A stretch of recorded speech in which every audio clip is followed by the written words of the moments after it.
우리들의 블루스 12화를 보고 많은 의문들이 풀렸습니다. 역시 용옥은 본인이 말한 대로 거짓말을 한 적이 없었네요. 단지 사람들이 물어본 것에만 대답을 했을 뿐. 용옥에게 계속 집착하던 상대의 정체는 이제 여러분들도 눈치채셨겠지만 용옥의 마지막 남은 혈연 동생인 것 같습니다. 그리고 용옥은 그런 동생을 재앙이라고 부르죠. 사람 이름이 왜 재앙이야? 라고 하시는 분들도 있겠지만 제 생각에는 본명은 따로 있고 단지 동생의 존재 자체가 용옥에게는 재앙과도 같았기에 용옥이 동생을 재앙으로 부르는 것 같습니다. 실제로 그동안 보여줬던 용옥이 동생을 대하는 태도는 애정보다는 자신을 짓누르는 짐으로 여기는 것처럼 보였습니다. 실제로 정준에게 재앙이를 알려주기 전엔 방해꾼이라고도 표현했습니다.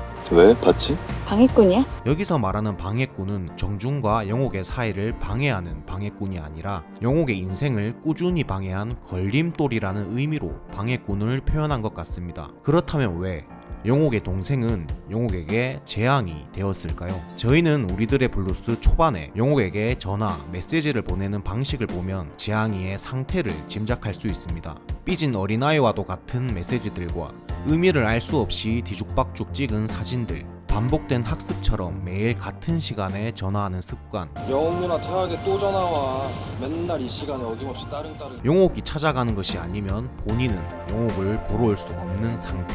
이 모든 것이 이미 성인이 훌쩍 넘은 나이일 것으로 예상되는 용옥의 동생이 했다고 하기에는 무리가 있습니다. 마치 5살에서 9살 사이에 어린아이가 할 것 같은 행동들이죠.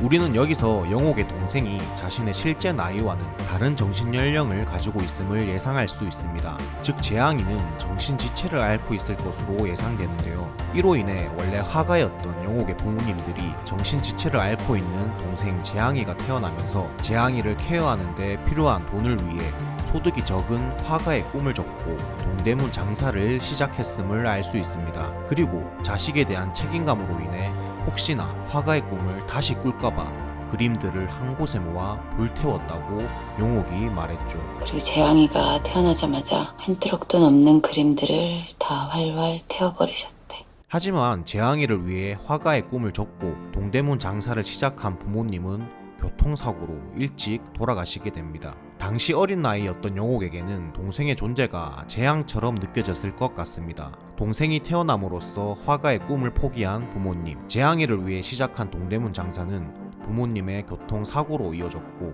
부모님이 돌아가신 후에 결국 재앙이를 책임져야 했던 건 어린 나이의 용옥이었죠. 더 마음이 아팠던 것은 현재 재앙이가 용옥에게 자신이 화가가 될 거라며 말하는 장면이 나왔는데 용옥의 입장에서는 정말 가슴에 못이 박히는 듯한 참담함을 느꼈을 것 같습니다.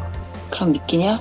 네가 그림을 그린다는 게? 그래도 화가다. 우리는 이제 왜 용옥이 전국을 돌아다니며 돈 되는 일을 다 하고 다녔는지 알 수 있습니다. 왜 목숨을 걸고서라도 전복 한 개라도 더 따려고 했는지 알 수 있습니다. 모두 동생 재앙이를 책임지기 위해 혼자서 두 사람 몫에 돈을 벌며 발버둥 치고 있었던 것이죠. 그리고 이제야 왜 용옥이 가벼운 만남만을 추구했는지도 알 수 있습니다. 남자와 깊은 관계를 이어가기에는 용옥은 자신이 끝까지 책임져야 하는 동생이 있었고 그런 용옥을 이해해줄 남자를 용옥은 아직까지 만나지 못한 것 같습니다. 깊어진 관계에서 재앙이의 존재로 인해 상처받는 것은 항상 용옥이었을 테니까요. 때문에 재앙이의 정체를 숨기고 기분 전환을 위해 가벼운 만남만을 이어갔던 것 같습니다. 11화에서 용옥은 해녀 일을 할 때 바닷속에 오롯이 혼자가 된 기분이 좋다고 말했었습니다. 바다에 들어가면 오롯이 다 혼자인 것 같은 느낌이 좋아.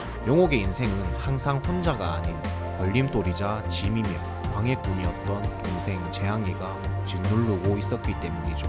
아마도 이런 용옥을 정준이 보듬어주며 용옥이 처음으로 진지한 만남을 시작할 것 같습니다. 물론 그 과정이 순탄치만은 않겠죠. 12화 예고편에서 용옥과 정준이 다투는 장면이 나오는데 아무래도 용옥이 정준과 깊어져가는 관계를 두려워하며 재앙이의 정체를 숨기는 것 같은데 바르고 올곧은 정준이 용옥을 잘 품어줬으면 좋겠네요.